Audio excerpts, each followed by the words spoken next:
Hey docs, a lot of times we're confused about what scaling a chiropractic practice actually is. A lot of times you think it's like I got to have 5 or 10 locations if I'm scaling, but we really are failing to understand that we need to scale one practice. And there's a lot of things you need to do to actually scale that first.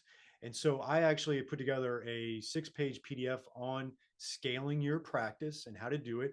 And if you do it right, you're going to be able to increase your profit margins, avoid burnout, be able to hire team members, be able to have good systems, and ultimately function in your unique ability as a chiropractor. And so we put together a lot of different ideas around what scaling your practice is. And so I want you to check that out. I'm going to do a little bit of a screen share here on one aspect of scaling that I talk about in this PDF. So let me go right into a screen share and show you the flywheel effect that Jim Collins talks about and what he talked about for Amazon. He was consulted in like 2001 with Amazon on developing their flywheel. And essentially, what that means is, it's you get that flywheel kind of spinning, and it's hard. You're really trying to push that thing, and it's a struggle. But then as you get going, it starts to get momentum. And then what ends up happening is the momentum actually creates the speed in that flywheel, and it goes faster and it starts churning, and you now have a very scalable business. And so let me jump right into a good little screen share here. And you should be able to see this image now. This is actually the flywheel for Amazon. It starts with their key driver.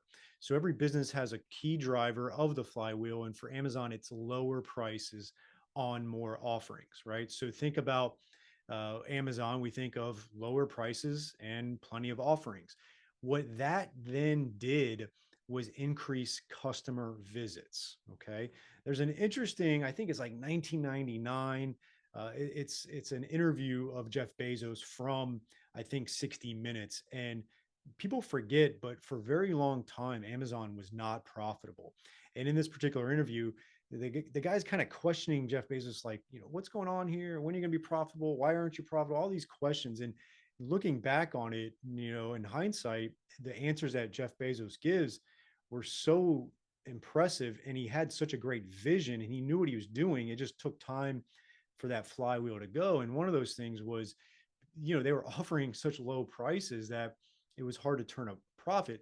But then as they started increasing customer visits because of the lower prices on more offerings, that then attracted a lot more third party sellers. And when they attracted a lot more third party sellers, that allowed them to expand the store and extend distribution, right? Once they were to expand the store and extend distribution to a certain level, it grew their revenue per fixed costs. And that's scaling, right? So their revenue per fixed cost went up, which then allowed them to offer lower prices on more offerings. And now that flywheel was starting to spin quite a bit. Right. And so in your office, you need to figure out what that key driver is. For some companies like an airline, it's profit per seat. For Starbucks, it might be profit per cup of coffee. In my practice, I highlight in this PDF what my key driver is. And if we can achieve that, I feel very confident in what our flywheel is going to be spinning and be able to scale that practice. Okay. And so that's just, let me stop the share there.